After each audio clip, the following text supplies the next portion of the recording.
Good evening to all of you. Good evening. Good evening.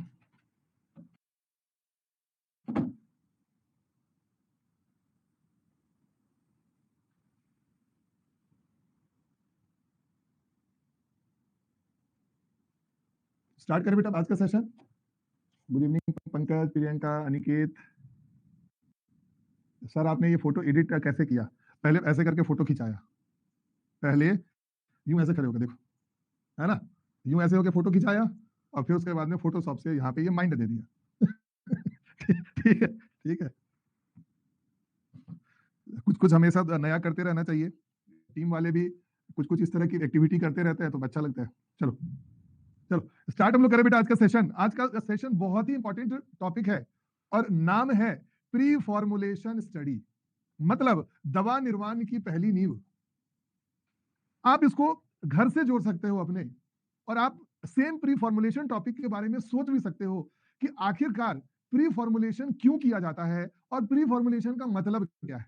दो चीजें हो जाएंगी कि प्री फॉर्मुलेशन का मतलब क्या होता है और प्री फॉर्मुलेशन जो है क्यों किया जाता है और ऐसा क्यों बोल रहे हैं कि यह दवा निर्माण की पहली नींव है.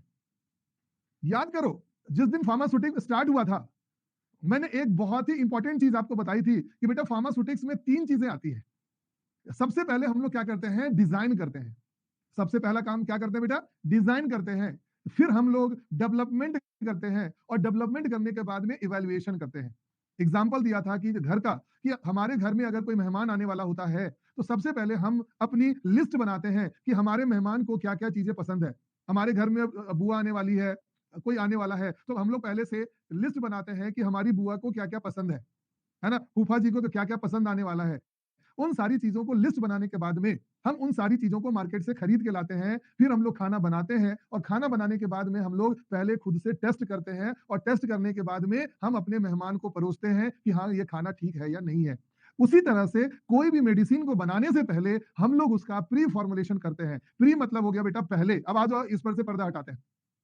प्री का मतलब होता है प्रायर, या प्री का मतलब होता है बिफोर, और फॉर्मुलेशन का मतलब होता है बेटा हमारा डोजेस फॉर्म. ध्यान से देखना, बहुत ही आसानी तरीके से आप इन ग्राफिक्स इमेजिनेशन के जरिए आप आराम से समझ सकते हो कि ये प्री फॉर्मुलेशन है क्या. प्री मतलब होता है पहले, बिफोर, प्रायर, और फॉर्मुलेशन का मतलब होता है जो हम लोग बनाने वाले हैं. और हम लोग बनाने वाले हैं डोजेस फॉर्म, और डोजेस फॉर्म में आता है टैबलेट, डोजेस फॉर्म में आता है कैप्सूल, डोजेस फॉर्म में आता है पेरेंट्रल प्रोडक्ट, अलग अलग तरह के doses form, suspension, solution, emulsion, अलग अलग तरह के डोजेस फॉर्म. तो इन डोजेस फॉर्म को बनाने से पहले हम एक ग्रुप ऑफ इन्वेस्टिगेशन करते हैं, हम एक तैयारी करते हैं. उसी तैयारी की स्टडी जो है प्री फॉर्मुलेशन कहलाती है.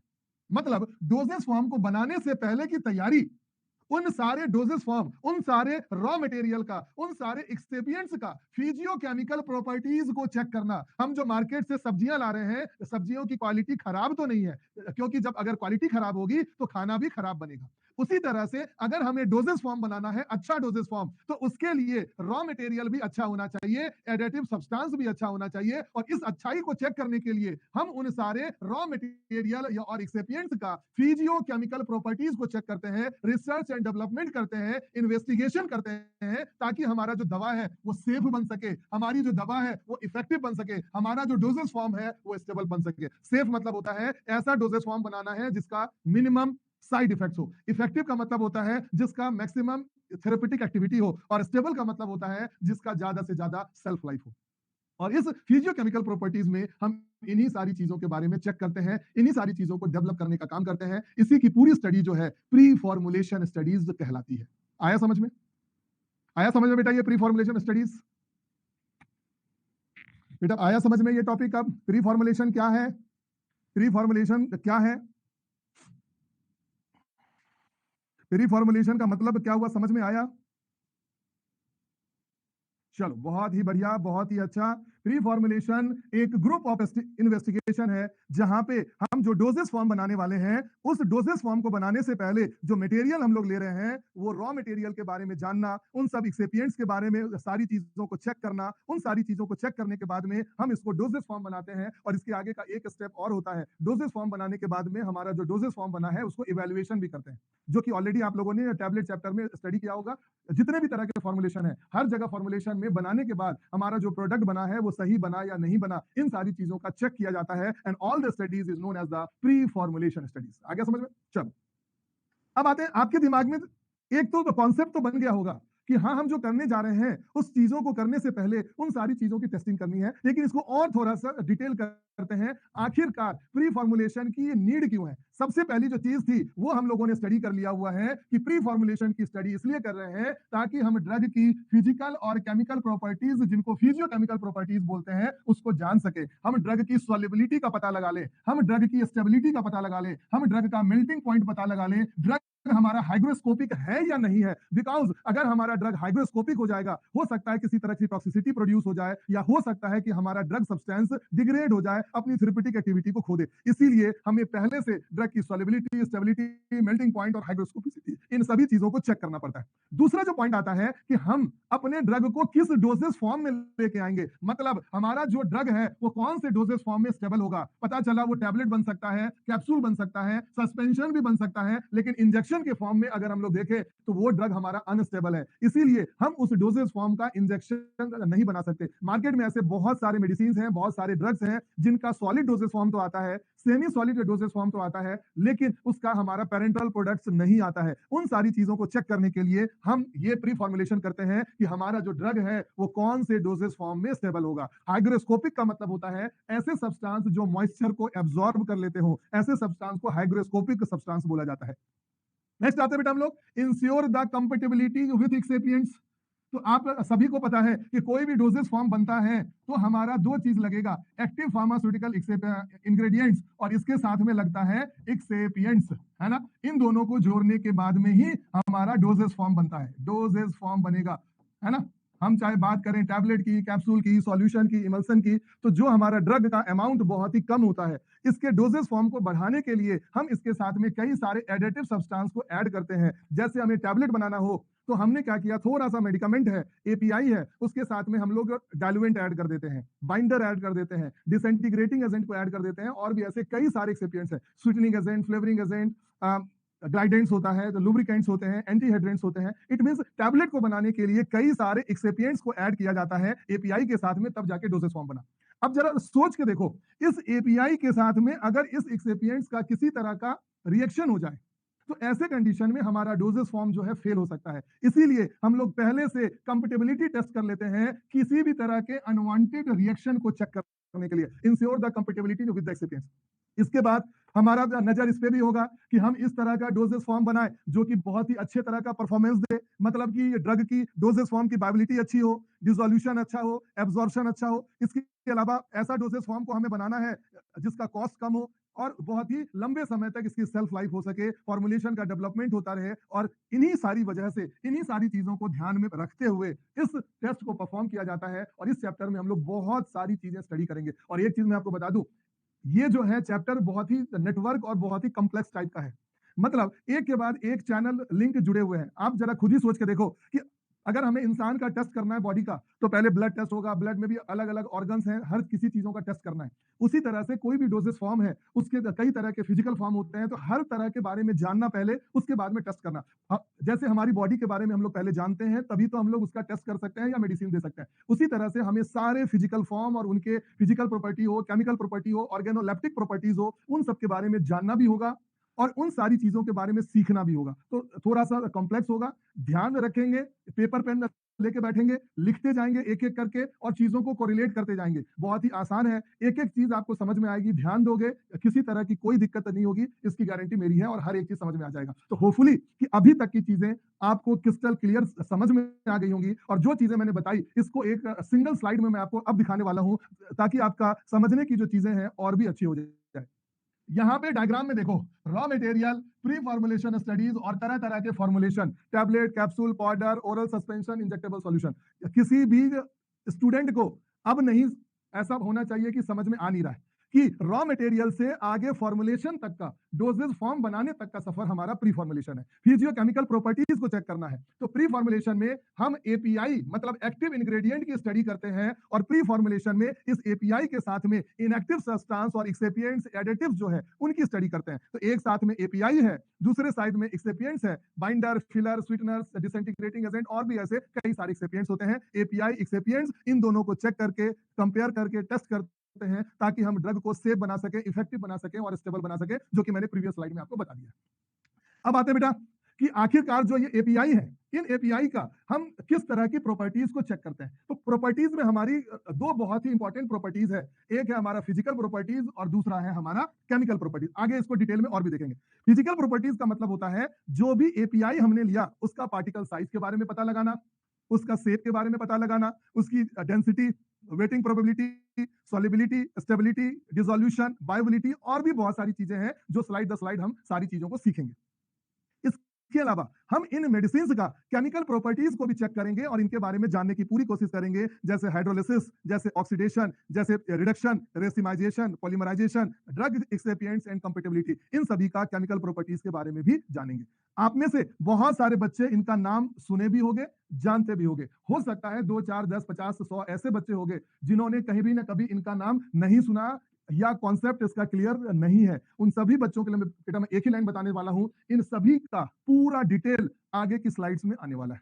लगभग 400 स्लाइड्स में हम लोग प्री फॉर्मुलेशन की पूरी स्टडी करेंगे, इसीलिए धैर्य थोड़ा सा बनाए रखना। एकदम से क्वेश्चन ऐसा नहीं आना चाहिए कि सर ये ऑक्सीडेशन क्या होता है बताओ, रिडक्शन क्या होता है सर बताओ, रेसिमाइजेशन क्या होता है बताओ। तो बहुत सारी चीजें मैं खुद आप लोगों से उम्मीद करूंगा कि आपको ये पता होगा।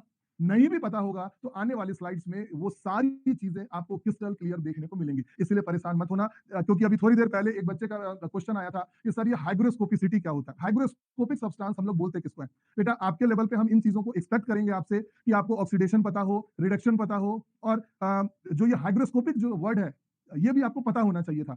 नहीं भी पता है कोई बात नहीं, मैं बताऊंगा, परेशान मत होना। हाइग्रोस्कोपिक मतलब होता है मॉइस्चर, ऐसे सब्सटेंस जो मॉइस्चर को एब्जॉर्ब कर ले, such substance are known as the hygroscopic substance. आया सारा समझ में?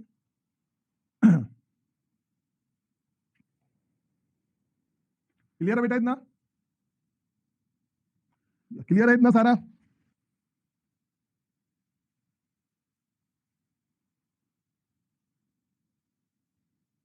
चलो आगे बढ़े। ओके है बेटा सबके लिए? चलो बहुत बढ़िया, बहुत अच्छे, बढ़िया, ठीक है। तो सारी चीजें प्री फॉर्मुलेशन का बेसिक क्यों करते हैं, why do you we study preformulation, सारा स्लाइड्स के बारे में इंफॉर्मेशन रखना। आइए पहला क्वेश्चन को सॉल्व करते हैं। प्री फॉर्मुलेशन स्टडीज इंक्लूड्स करता है, प्री फॉर्मुलेशन का क्या मतलब हुआ, development of the suitable doses form of a drug. Solve करिए फटाफट, सॉल्व कीजिए बेटा। चलो, pre-formulation strategies involves determination of the pharmacological action of the drug, determination of the molecular structure of the drug, determination of the adverse drug reaction। Answer क्या होगा फटाफट से जवाब दीजिए, बहुत सारे बच्चों का आ भी रहा जवाब। Nilesh, Sanjana, Jaya, Anisha, very good. बाकी बच्चे भी फटाफट से जवाब देंगे। शुभम, अभिषेक, सृष्टि, वेरी गुड बेटा, बहुत बढ़िया। हर्ष, तेजस, वेरी गुड, बहुत बढ़िया। Srishti, Shubhankar, very good. Sonali and all of you बेटा, बहुत बढ़िया। उज्जवल, भावेश, श्रीनिधि, वेरी गुड बेटा, बहुत बढ़िया। Aishwarya, Shrijeet and all of you. Pre formulation study जो है डोजेस फॉर्म का डेवलपमेंट है, तो option number A is the correct answer. अगले क्वेश्चन पे आते हैं। What is the primary purpose of the pre formulation studies in pharmaceutical development. Pre formulation studies का प्राइमरी पर्पस क्या है? Option number A, to determine the market demand for the drug, to develop the promotional strategies for the drug, to understand the physical and chemical properties of the drug substance, और D, to manufacture the drug at a commercial scale. क्या सही होगा जवाब? फटाफट बच्चों, फटाफट से जवाब दो। सबका कॉन्सेप्ट क्लियर है, सबको पता है। प्री फॉर्मुलेशन स्टडीज में हम क्या करते हैं, तो फिजिकल और chemical properties of the drug substance इसके बारे में पता करते हैं। आ जाइए, वेरी गुड एवरीवन, सभी का सी आंसर है।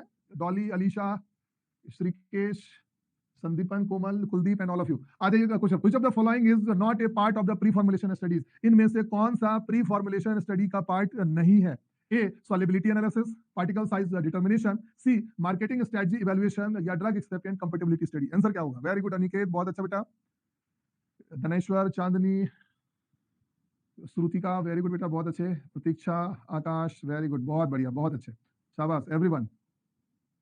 कमेंट्स बहुत सारे बच्चों के आ रहे हैं, सबका तो पॉसिबल है नहीं कमेंट ले पाना, लेकिन आप सभी लोगों का सही जवाब है, सबने सी आंसर दिया है, वेरी गुड एवरीवन। तो आंसर क्या हो जाएगा? Marketing strategy evaluation pre formulation का पार्ट कहां से होगा? प्री फॉर्मुलेशन तो हम लोग फिजिकल फॉर्म जो है, एपीआई, एक्सेप्टेंस, उन सब चीजों के बारे में हम लोग करने वाले हैं। चलो अब हो गई कहानी शुरू।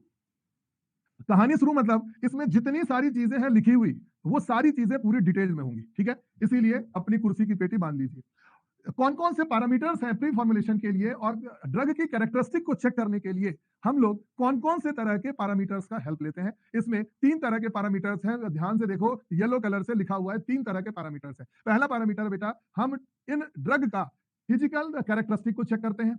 दूसरा जो है, हम इन ड्रग का केमिकल प्रॉपर्टीज को चेक करते हैं। और तीसरा है, हम ड्रग की ऑर्गेनोलेप्टिक प्रॉपर्टीज को चेक करते हैं। तो पहला फिजिकल, दूसरा केमिकल और तीसरा ऑर्गेनोलेप्टिक। ऑर्गेनोलेप्टिक का मतलब क्या होता है? हम जो ड्रग बनाने वाले हैं उसका जो एक्सेपिएंट्स और एपीआई है, उनका colour, order, particle size, particle से क्रिस्टल हैबिट, पॉलीमॉर्फिज्म हो या हाइग्रोस्कोपिसिटी हो, इन सभी चीजों को हम लोग मॉर्फोजेनिकली या ऑर्गेनोलेप्टिकली हम लोग चेक करते हैं। इसके अलावा जो भी ड्रग हमारा मॉलिक्यूल होगा, उन ड्रग का ऑक्सीडेशन पार्ट, फोटोलाइसिस हो, रिडक्शन हो, पॉलीमराइजेशन हो, डिकार्बोक्सिलेशन हो, हाइड्रोलाइसिस, रेसिमाइजेशन, आइसोमेराइजेशन और एंजाइम डिकम्पोजिशन, इन सभी पैरामीटर्स को चेक किया जाता है। इसके अलावा फिजिकल प्रॉपर्टीज में 3 तरह की चीजें आती हैं। एक आता है बल्क कैरेक्टराइजेशन, दूसरा होता है सॉल्युबिलिटी एनालिसिस की जाती है और तीसरा होता है स्टेबिलिटी एनालिसिस की जाती है।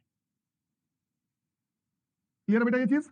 पहला फिजिकल प्रॉपर्टीज, दूसरा केमिकल प्रॉपर्टीज और तीसरा ऑर्गेनोलेप्टिक प्रॉपर्टी। फिजिकल में हम बल्क कैरेक्टराइजेशन करते हैं कि हमारा जो ड्रग मॉलिक्यूल है उसका साइज, शेप सब कैसा है। फिर हम उसकी सॉल्युबिलिटी चेक करते हैं, फिर हम उसकी स्टेबिलिटी चेक करते हैं। All are under the physical characteristic. Chemical में ये सारे केमिकल वाले नाम ऑलरेडी मैं पहले बता चुका हूं। जिनको ये नाम पता है बहुत अच्छी बात है, जिनको ऑक्सीडेशन, रिडक्शन इनके बारे में पता नहीं है, आप क्लास के बाद में गूगल भी करेंगे और आने वाले समय में मैं पहले से बता दे रहा हूं, इनका डिटेल स्टडी करना है, क्योंकि अगर मैं इधर पे इसको डिटेल करने लग जाऊंगा तो फिर और आपका लेट होगा। और ये वाली चीज है। चलो अब हम लोग स्टार्ट करते हैं फिजिकल, इसको डिटेल करेंगे।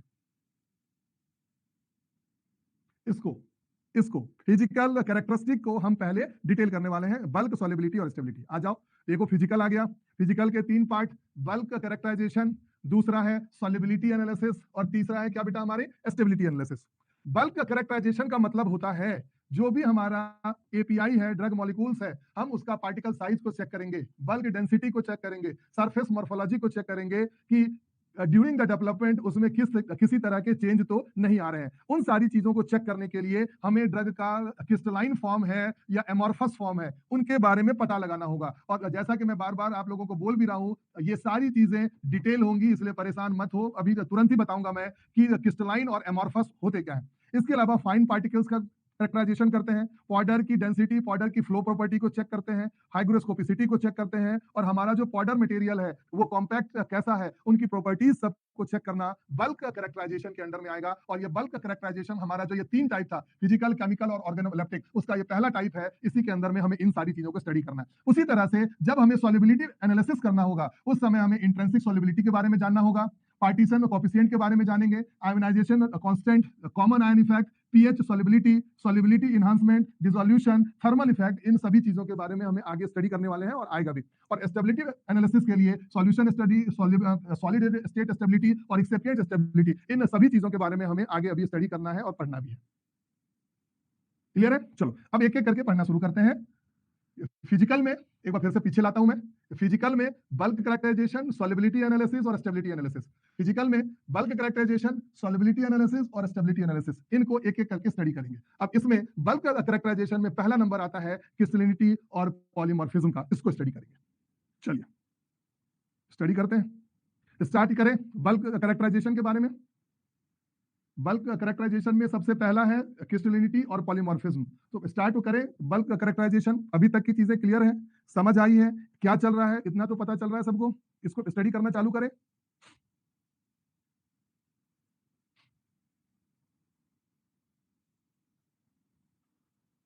कंफर्म करेंगे बेटा एक बार सभी लोग, एक बार सभी स्टूडेंट्स कंफर्म करेंगे।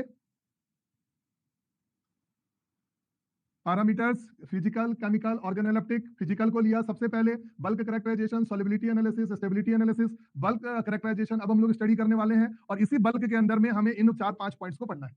चलो वेरी गुड एवरीवन, होपफुली कि आप लोग अच्छे से समझ रहे हो और चीजें आप लोगों को क्लियर हो रही है। चलो आखिरकार ये बल्क कैरेक्टराइजेशन है क्या बेटा, ध्यान से देखते हैं, ध्यान से आराम से समझिए बल्क कैरेक्टराइजेशन है क्या।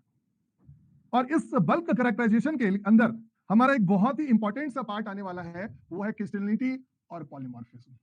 ठीक है, बल्क कैरेक्टराइजेशन मतलब पाउडर, जो पाउडर हम इस्तेमाल करने वाले हैं उस पाउडर की फ्लोबिलिटी को चेक करना है, कंप्रेसिबिलिटी, सॉल्युबिलिटी, डिसोल्यूशन रेट और उन सभी के कैरेक्टरिस्टिक फीचर को हमें चेक करना होगा।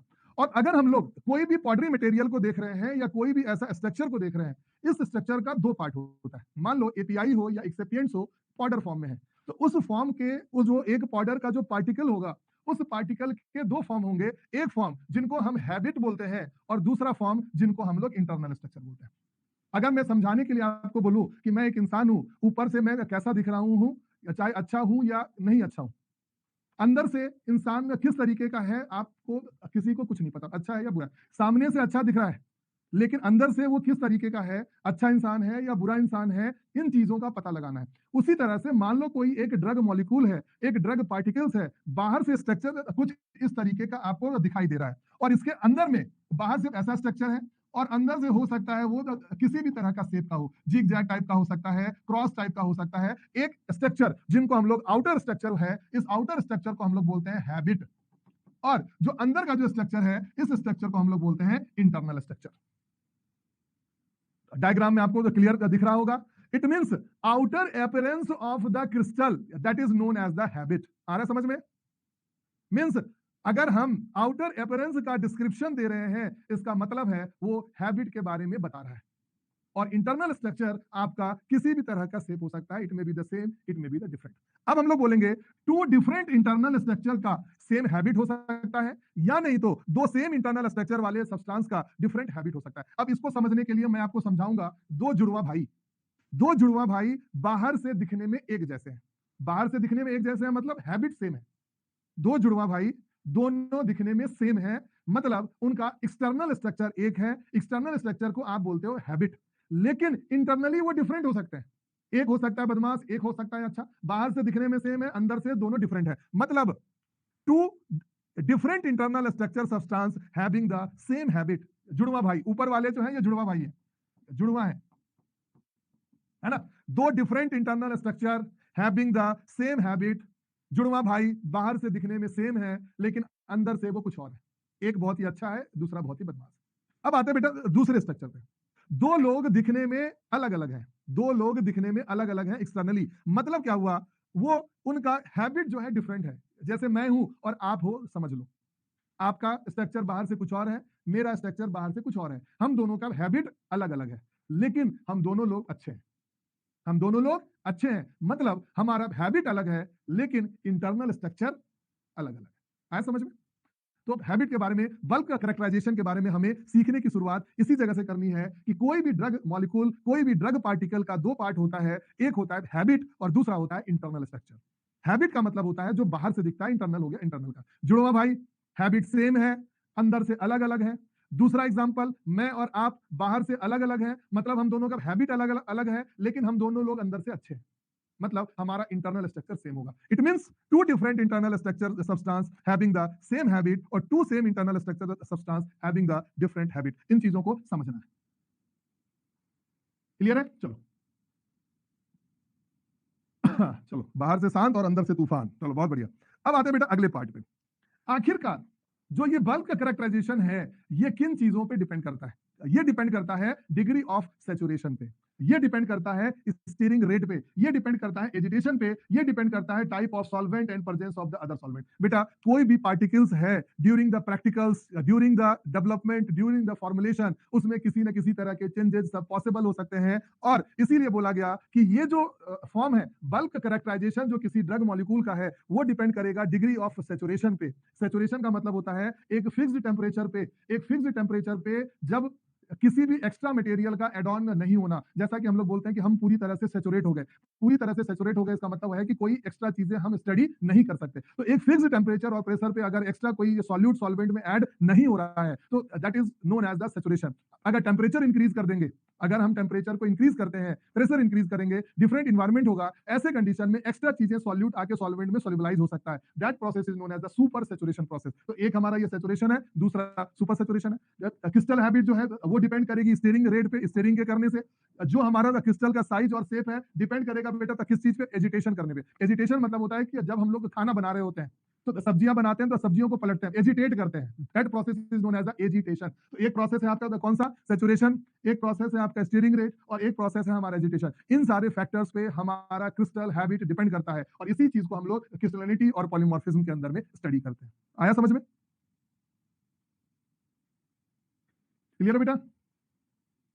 स्टीयरिंग रेट मतलब हमने क्या किया, एक कंटेनर में स्टीयरिंग करना शुरू कर दिया, ज्यादा तेज करेंगे तो हो सकता है कि जो ये हैबिट है वो चेंज हो सकता है, सेचुरेशन के बेस पे हैबिट चेंज हो सकता है, एजिटेशन करेंगे उसके बेस पे भी हमारा हैबिट चेंज हो सकता है, मतलब स्ट्रक्चर्स की बात हो रही है ना?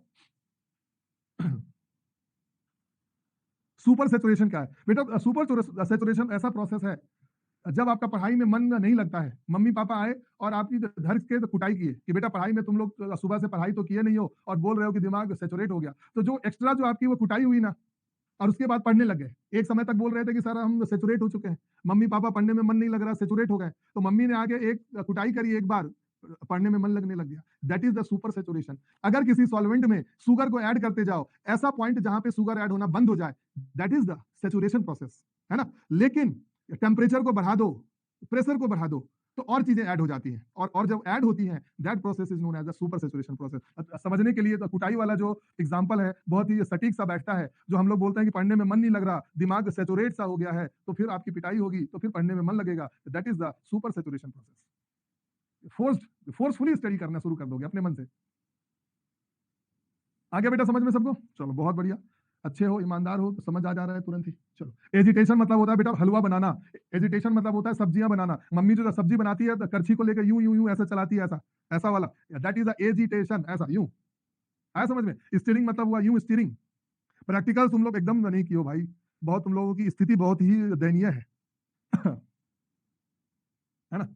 चलो, अब आया समझ में? मम्मी जब ऐसा ऐसा लेके आके तुम्हारे सामने ये तलवारबाजी वो करना शुरू कर दे, और वो क्या बोलते हैं जैसे करछी लेके, है ना, तो वो तुम्हारा एजिटेशन है, एजिटेट करना, हलवा बनाना, सब्जी बनाना, रेंडमली यूं चलाना, that is the agitation. Steering मतलब यूं, है ना? तो स्टीयरिंग का रेट फास्ट करेंगे, एजिटेशन को फास्ट करेंगे, तो पार्टिकल साइज पे तो असर होगा, हैबिट और इंटरनल स्ट्रक्चर, है ना?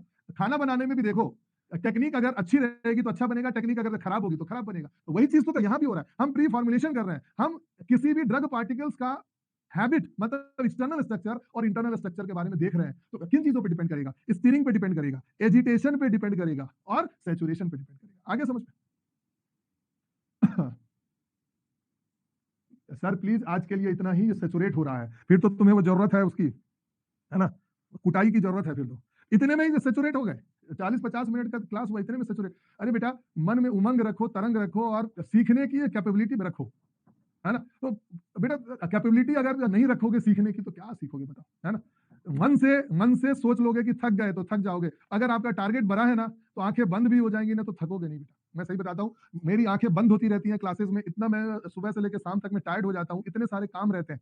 मॉर्निंग में जगह, योगा किया, योगा के बाद में ऑफिस पहुंचा, जो भी टाइम है यहाँ पे आने का, दिन भर ऐसी ही मतलब ऐसी की तैसी हो जाती है, ये है वो है, ऐसा करना वैसा करना, प्लानिंग इधर उधर 75 चीजें रहती है, किताबें लिखनी है, मॉड्यूल लिखना है, टेस्ट पेपर बनाना है, अभी से आगे के क्वेश्चन पेपर की तैयारी सब चालू हो गई है ना? तो बहुत सारी चीजें रहती है, और शाम तक आते आते एकदम टायर्ड हो जाते हैं। लेकिन एक ही चीज जो है मुझे बहुत ही खुशी देती है, वो है कि मुझे आप लोगों के बीच में अच्छा लगता है कि शाम में आके मुझे बच्चों को पढ़ाना है, शाम में मुझे कुछ एक्स्ट्रा बच्चों को सिखाना है। अब उस सिखाने के लिए मुझे नाटक करना पड़े, कि कुछ जोक बोलना पड़े, कि आपको कुछ ऐसा पिन करने वाली चीजें बोलना पड़े, मैं हर एक कोशिश करता हूँ कि आप लोग सीखो कुछ, है ना? थको मत बेटा, लाइफ बहुत बड़ी है, थक जाओगे अभी इतनी जल्दी तो कैसे सीखोगे? अभी 15 मिनट हमें पढ़ना है ना? चलो स्टार्ट करते हैं। सर आप अपनी गोल्डन चेन दे दीजिए, ले जाओ, मुझे ही पकड़ के लेके जाओ, ठीक है? चलो आ जाओ। Example of the crystal habit. अब जो बच्चे ऐसा सोच रहे होंगे कि ये आदमी क्रिस्टल हैबिट बार बार ये चिल्लाए जा रहा है, आखिर है क्या ये क्रिस्टल हैबिट? आउटर अपेरेंस तो समझ लिया, इंटरनल चीजें भी समझ लिया, बाहरी ऐसा अंदर कैसा, लेकिन यहां पे तुम्हें एकदम से 3D डायग्राम्स में दिखेंगे कि पार्टिकल्स जो है, ड्रग पार्टिकल्स जो है, आखिरकार किस किस तरीके के होते हैं। अब देखो, ड्रग पार्टिकल हमारा एसिकुलर हो सकता है, एंगुलर हो सकता है। तुम्हें बस मैं ये दिखाने के लिए कि तुम्हें मैं ये दिखाऊंगा, इन सारे डायग्राम्स को यहाँ बना दिया है।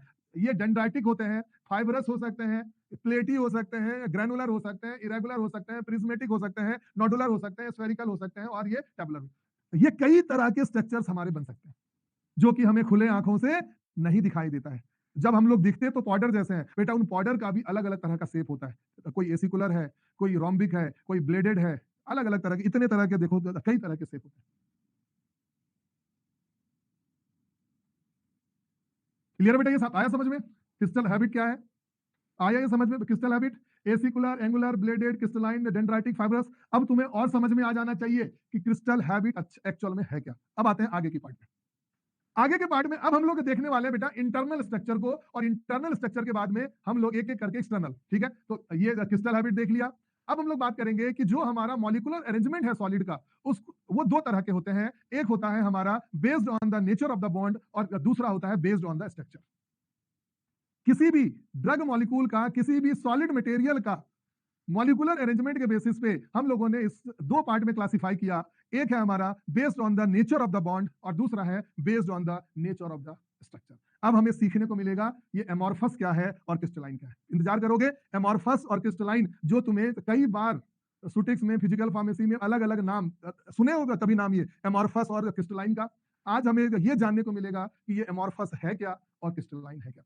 उससे पहले देखते हैं based on the nature of the bond, solid material हमारे मेटेलिक होते हैं। सॉलिड मटेरियल हमारे कैसे हो सकते हैं? मेटेलिक कंपाउंड हो सकते हैं। मेटेलिक बॉन्ड होगा तो मेटेलिक कंपाउंड, है ना? इसके अलावा आयोनिक बॉन्ड होगा तो आयोनिक कंपाउंड, अगर कोवलेंट बॉन्ड होगा तो ये एटॉमिक कंपाउंड या कोवलेंट कंपाउंड के नाम से जाएंगे, और अगर वेंडर वॉर फोर्सेस सब रहेंगे तो ऐसे कंपाउंड को मॉलिक्यूलर कंपाउंड के नाम से जाना जाता है। तो अलग अलग तरह के कंपाउंड्स होते हैं, और based on the nature of the bond और बेस्ड ऑन द स्ट्रक्चर दो तरह के कंपाउंड होते हैं। एक को बोला जाता है एमॉर्फस और दूसरे को बोला जाता है क्रिस्टलाइन। इन दोनों को समझते हैं कि आखिरकार एमॉर्फस क्या है और क्रिस्टलाइन क्या है। चलो स्टार्ट हम लोग करते हैं बेटा एमॉर्फस के बारे में। एमॉर्फस और क्रिस्टलाइन का मोस्ट इंपॉर्टेंट जो डिफरेंस होता है वो ये है कि एमॉर्फस जो कंपाउंड होते हैं उनका कोई फिक्स्ड स्ट्रक्चर नहीं होता है। एमॉर्फस ऐसे सब्सटेंस होते हैं जिनका कोई फिक्स्ड स्ट्रक्चर नहीं होता है।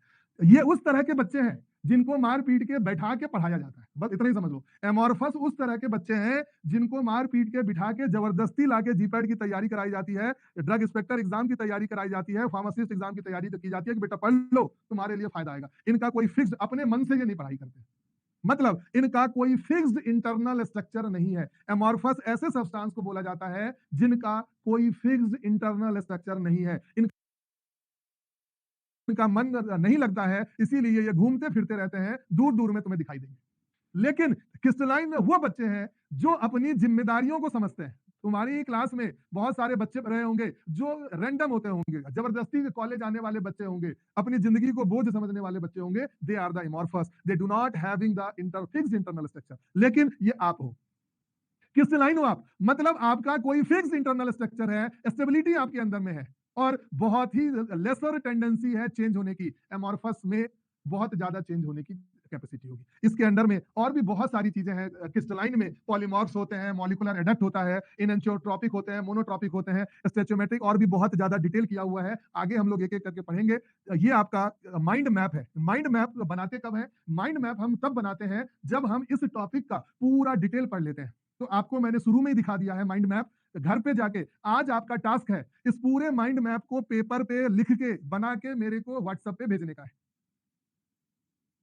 है ना? आपका ये आज का टास्क है। जिनको जिनको लगे कि हाँ मैं ये क्रिस्टलाइन हूं, जिनको जिनको लगे कि हाँ मैं ये क्रिस्टलाइन हूं, रिकॉर्ड होके वीडियो जब आ जाएगा, इस पूरे माइंड मैप को पहले से तैयारी करके रखो, है ना? पहले से तैयारी करके रखो। ये सब चीज बताऊंगा, एक एक लाइन बताऊंगा, ये जितने लिखे हुए हैं सब बताऊंगा, ठीक है? तो स्टार्ट हम लोग करते हैं। थोड़ा सा आपके क्लास वाले जो वो बदमाश बच्चे हैं उनके बारे में थोड़ा सा जान लेते हैं, है ना? 2 मिनट का समय लगेगा उनके बारे में जानने के लिए। हमारा जो पहला जो मटेरियल है वो मटेरियल है हमारा एमॉर्फस फॉर्म। आपके क्लास के वो बच्चे जिनका पढ़ने में मन नहीं लगता है, आखिरकार इनको एमॉर्फस क्यों बोला जाता है और ये एमॉर्फस किस तरह के होते हैं, ठीक है? एमॉर्फस फॉर्म जो है ये पहले एक लिक्विफाई मास था, और इस लिक्विफाई मास को हमने क्या किया? सडनली कॉम्पैक्ट कर दिया। हमने क्या कर दिया? सडनली कॉम्पैक्ट कर दिया। इस लिक्विफाई मास होने की वजह से हम इनको सुपर कूल्ड लिक्विड के नाम से जानते हैं, या फ्रीज लिक्विड फॉर्म के नाम से जाना जाता है। दो नाम है लिक्विफाई। एमॉर्फस फॉर्म के जो सब्सटेंस थे उनको सुपर कूल्ड लिक्विड बोला जाता है या फ्रीज लिक्विड फॉर्म बोला जाता है। ये लिक्विफाई मास सडनली कॉम्पैक्ट होने के बाद में कुछ इस तरीके का फॉर्मेशन कर लेते हैं, सॉलिड बन जाते हैं। तो लिक्विफाई मास को जब हमने सडनली कॉम्पैक्ट कर दिया तो उनको एक फिक्स स्ट्रक्चर में आने का मौका नहीं मिला, और जब अगर फिक्स स्ट्रक्चर में आने का मौका नहीं मिला तो वो इस तरह के हो जाएंगे। स्ट्रक्चर देखो, लिक्विफाई मास को समय नहीं मिला कॉम्पैक्ट होने का सॉलिड मास में, इसीलिए ये इस तरह के स्ट्रक्चर को गेन कर लिया। रैंडम है, इसीलिए इनको एमॉर्फस बोला जाता है। और जहां पे रैंडमनेस आ जाती है, जहां पे आपका पढ़ने में मन नहीं लगेगा, आपको ज्यादा इंट्रोपी आ जाएगी। अगर तुम लोगों ने थर्मोडायनेमिक्स पढ़ा होगा तो थर्मोडायनेमिक्स में थ्योरी है कि जब मॉलिक्यूल्स रेंडमली प्लेस रहेंगे, अलग अलग जगह पे प्लेस रहेंगे, रेंडमनेस को इंट्रोपी के नाम से जाना जाता है। मतलब यहाँ पे एनर्जी इंट्रैप्ट है, मोर इंट्रोपी है। मोर इंट्रोपी मतलब फ्री एनर्जी भी और ज्यादा होगी, और फ्री एनर्जी अगर ज्यादा है मतलब सॉल्युबिलिटी बहुत अच्छी है। जहां फ्री एनर्जी ज्यादा वहां सॉल्युबिलिटी ज्यादा, सॉल्युबिलिटी अगर ज्यादा हो रही है तो स्टेबिलिटी उस जगह कम रहेगी। It means increase in the energy, increase in the entropy decreases the stability and increases the solubility. बहुत इंपॉर्टेंट है बेटा, ध्यान रखना। Energy is directly proportional to the solubility and inversely proportional to the stability. And amorphous substance do not have the definite melting point। इन इस तरह के substance का कोई भी फिक्स्ड मेल्टिंग पॉइंट नहीं होता। मान लो कि मैंने बोल दिया 60 डिग्री टेम्परेचर, एक फिक्स टेम्परेचर है इनका मेल्टिंग पॉइंट का, लेकिन amorphous जो सब्सटेंस होते हैं उनका फिक्स्ड मेल्टिंग पॉइंट ना होकर एक रेंज होता है 60 टू 65 डिग्री टेम्परेचर के बीच में। और इस जगह आपको यह समझाया भी गया हुआ है कि amorphous फॉर्म जो है, सॉरी एमॉर्फस फॉर्म जो है, मेल्टिंग रेंज देख लो 121 से लेकर 124, एक रेंज के बीच में क्या होंगे, ये मेल्ट होंगे। तो एमॉर्फस सब्सटेंस होपफुली आपको समझ में आ गया होगा। क्लास के वो बदमाश बच्चे जिनको पढ़ाई लिखाई से कोई लेना देना नहीं है, उनको जबरदस्ती कॉम्पैक्ट कर दिया। रेंडमनेस तो बेटा बनी रहेगी, पढ़ाई में तो मन नहीं लग रहा है, रेंडमली अरेंज्ड है, इंट्रोपी इंक्रीज हो रही है, फ्री एनर्जी इंक्रीज हो गई, एनर्जी ज्यादा है, घूम फिर ज्यादा रह रहे हैं, एनर्जी ज्यादा हो रही है तो सॉल्युबिलिटी ज्यादा होगी, स्टेबिलिटी कम होगा। इन चीजों को ध्यान रखना है, और इनका मेल्टिंग पॉइंट का एक रेंज होता है। इन सारे पॉइंट को ध्यान में रखना है एमॉर्फस फॉर्म। क्लियर है? इसके बाद में एक क्रिस्टलाइन है, इसको मैं कल की क्लास में समझा दूंगा। एक है हमारा एमॉर्फस और दूसरा ये क्रिस्टलाइन है, तो अगली क्लास में पढ़ के आना। एमॉर्फस तो आज मैंने समझा दिया, freeze liquid form, not fixed internal structure, less stable, more soluble, do not having the definite melting point range. ठीक है, क्रिस्टलाइन पढ़ेंगे कल, और उसके बीच का फिर ये अंदर की चीजों को सीखते जाएंगे। तो होपफुली कि आपको ये सारी चीजें समझ में आया होगा। ये माइंड मैप भी एक बार जरूर से बना लेना, कोशिश करो। अगर आप में से किसी को डिफिकल्ट सा लग रहा होगा तो बेटा डिफिकल्ट तभी तक लगता है जब तक हम सोच रहे होते हैं। बेसिक्स बनाना है, और अगर निचोड़ निकालना है सारे क्वेश्चन को सॉल्व करने का, तब तो ये पढ़ना होगा। अगर ऊपर झापर पढ़ना है तो भाई उसके लिए पढ़ने के लिए वो डाइजेस्टर है। अगर थोड़ा सा नॉलेज गेन करके पढ़ना है, कि चाहे बेटा जिस लेवल के क्वेश्चन आ जाए, और जो भी फार्मा कॉम्पिटिटिव एग्जाम की तैयारी कर रहे होंगे, सब में ये रामबाण की तरह काम आएगा, कहीं फेल नहीं होगा, कोई क्वेश्चन गलत होने का सवाल ही नहीं पैदा होता। तो प्रैक्टिस करिए, डे बाय डे धीरे धीरे करके ग्रो करते जाइए। होपफुली कि आप सभी को समझ में आया होगा। अगर किसी तरह की कोई कमी रह गई होगी तो कल की क्लास में रिवीजन करके उन सारी चीजों को भी सॉल्व करने की कोशिश करेंगे। एनीवन? शिवम बेटा, टाइम टेबल जो है मैं आपको बताता हूँ। हमारे यहाँ बेटा टाइम टेबल ना, स्टूडेंट का कोई टाइम टेबल नहीं होता। मैं आपको बता दूं, बहुत सारे बच्चे ऐसा पूछते रहते हैं कि सर टाइम टेबल बताइए, किस समय में खाना खाना है, या किस समय में घूमना है, और किस समय में पढ़ाई करनी है। स्टूडेंट का कोई टाइम टेबल होता नहीं है। दूसरा, आपके सब्जेक्ट, 2-3 सब्जेक्ट तो आपके चल रहे होते हैं, सुटेक साइकोलॉजी है, कोग्नोसी है, या केमिस्ट्री है, जो भी सब्जेक्ट आपके चल रहे होते हैं, उस टाइम में एक चैप्टर के बाद में अगला चैप्टर तो वही होना है। अब जैसे मैंने आज प्री फॉर्मुलेशन बताया, तो कल का शेड्यूल क्या होगा बताओ? प्री फॉर्मुलेशन 2 मेरा शेड्यूल होगा। व्हाट्सएप के ग्रुप में तो मॉर्निंग में डाल ही देते हैं कि आज आपका ये टॉपिक होगा। तो ऐसा तो है नहीं कि 7-8 सब्जेक्ट को लेके चलते हैं, 2 या 3 सब्जेक्ट तो चलता रहता है आप लोगों का, है ना?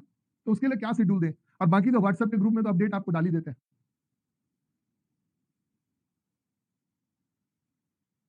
फिर भी तो लगेगा तो मैं दे दूंगा शेड्यूल, कोई दिक्कत नहीं है। ठीक है, चलो।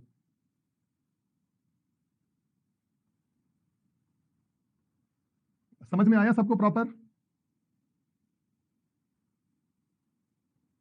शिवम गिरी, सर मुझे कुछ भी समझ में नहीं आया है। बेटा फिर तो भगवान मालिक है, मैं ज्यादा कुछ बोल नहीं सकता। अगर मैं चैट ओपन कर दूं और पूछ दूं कि समझ में आया या नहीं आया, बेटा 18 साल हो गए पढ़ाते हुए, इतना तो जरूर है कि 100 में से 95 बच्चा बोलेगा कि मेरे को क्रिस्टल क्लियर एक एक चीज समझ में आ गई। इतना तो मुझे अपने पे भी भरोसा है। तुम पे भरोसा हो ना हो, अपने पे तो भरोसा है बेटा मुझे। तुम पे भरोसा हो ना हो कि तुम्हें तो क्यों नहीं समझ में आया, है ना? बेटा आया समझ में आप लोगों को? 1000 बच्चे अभी ऑनलाइन है, बेटा आया समझ में आप लोगों को कि मैं क्या बोल रहा हूँ? इतनी देर से मैं क्या करवा रहा था? मैं कोई तो घास तो छिल नहीं रहा था कि कोई ऐसा कि जोक या कुछ ऐसा टाइप का काम आपको प्री फॉर्मुलेशन बता रहा हूँ। आप मेडिसिन बनाने जा रहे हो, आपको क्या करना है क्या नहीं करना है इन सब के बारे में, तो देखो all clear all clear all clear all clear आ रहा है, बता ही नहीं सकता। संख्या 95 भी घटा के बोला हूं मैं, 99 बच्चे मिलेंगे आपको जिनको समझ में आ गया होगा, एक बच्चे में आप हो गए हो सकता है। चलो मिलते हैं फिर अगली क्लास में, अगली क्लास है कल। All the best, thank you everyone, same time जो भी टाइम रहेगा मिलते हैं बेटा अगली क्लास में, थैंक यू।